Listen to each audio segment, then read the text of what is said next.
Talagang naaninag na po natin kung gaano ho kalaki, gaano kaganda ang bahay po ni Beyonce. Yan o. Grabe, super ganda po, super laki. Ang gaganda ho nila, lahat po ng Kalingap Angels. Talagang ang ganda po ng mga bihis.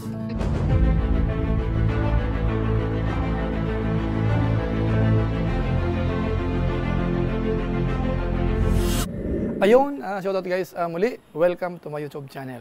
Ito po si Kuya Julay, ang inyong katugang, ang inyong kalingap, na muling babati po muna sa inyo ng magandang araw, magandang gabi, saang sulok man po tayo ng mundo naroon. At sa araw na ito, meron po tayong panibagong vlog.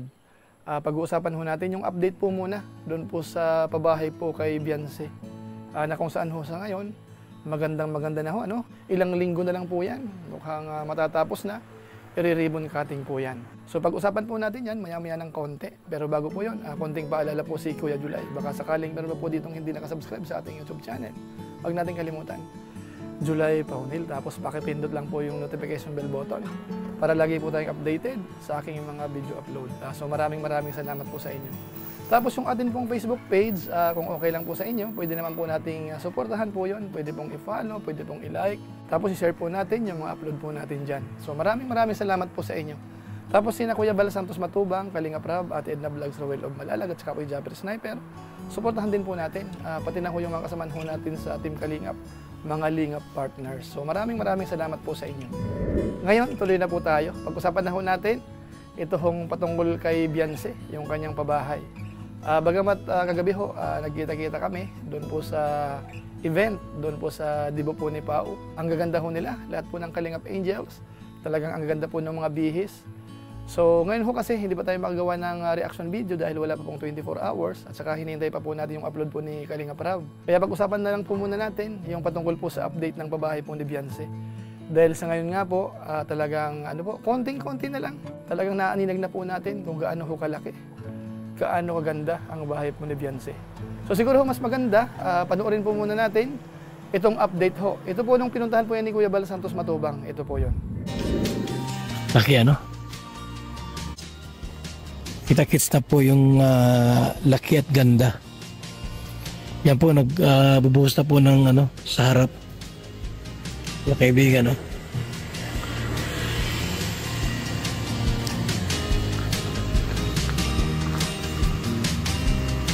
Dalawang palapag ang bahay po ni Beyonce.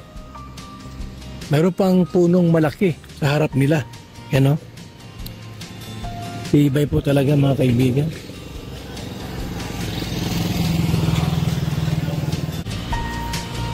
Ang laki ng bintana po mga kalingap po. Sa harap, dalawang malaking bintana.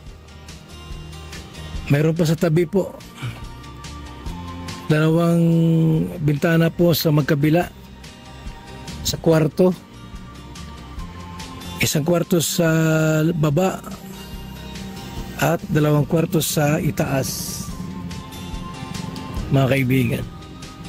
Yan po, mga kalingap po, bahay ni Beyonce.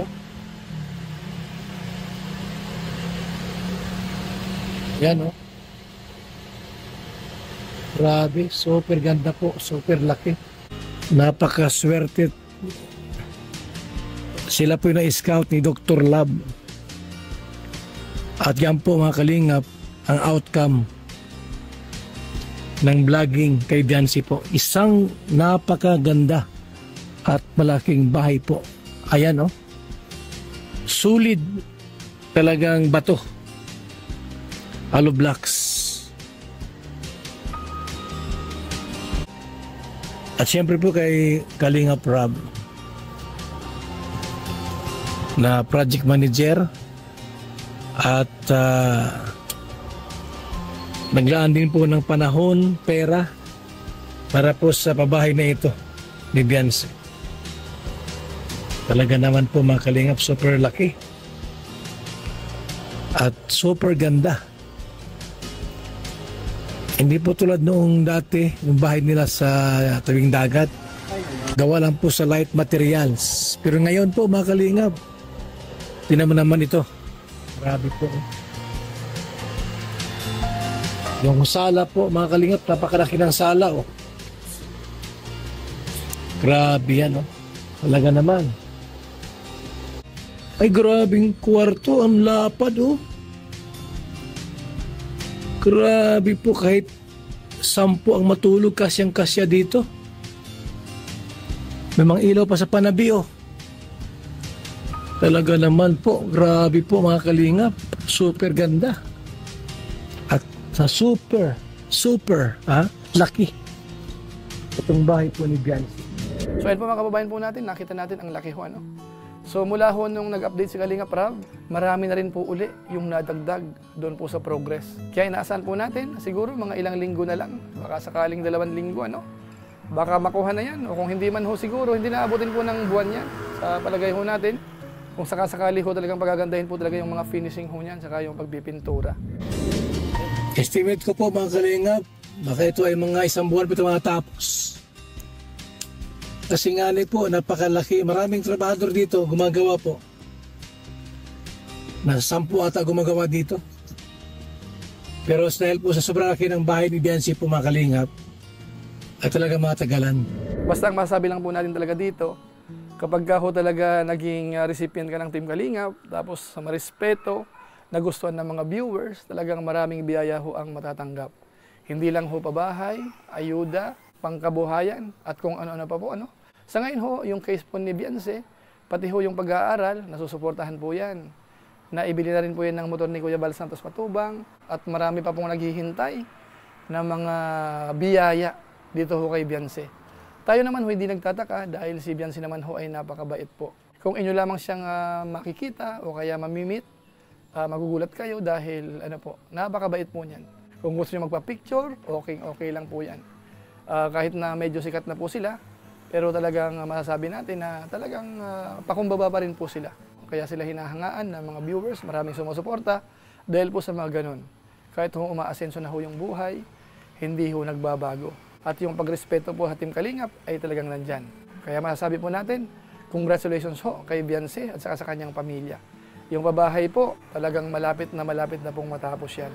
Ito ho ay record breaker sa pagkakaalam po natin. Pagdating po sa budget, sa laki, pati ho yung size ng lupa, talagang malaki po yan mga kabayan po natin. Kaya maraming salamat po sa Team Kalingap at saka po sa mga sponsors.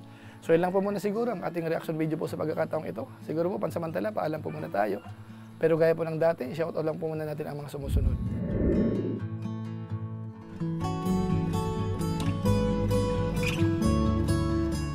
Tapos maraming salamat din po sa ating mga kasaman sa COOS, Kalingap OFW Organic Sponsors. Sa inyo pong patuloy na pagsuporta po sa mga babae program ni Kuya Bal Santos Matubang, saka po ni Kalingap Rab. Maraming salamat po sa inyo. Tapos sa ating mga followers, sa ating mga viewers na walang sawang sumusuporta rin po sa ating YouTube channel, sa ating Facebook page, maraming salamat po sa inyo. Lalong-lalo na po yung mga hindi po nag-skip ng ads, masipag mag-like at saka po nag-share ng ating mga videos. Kaya kung inyo po itong nagustuhan, pwede rin po nating i-share.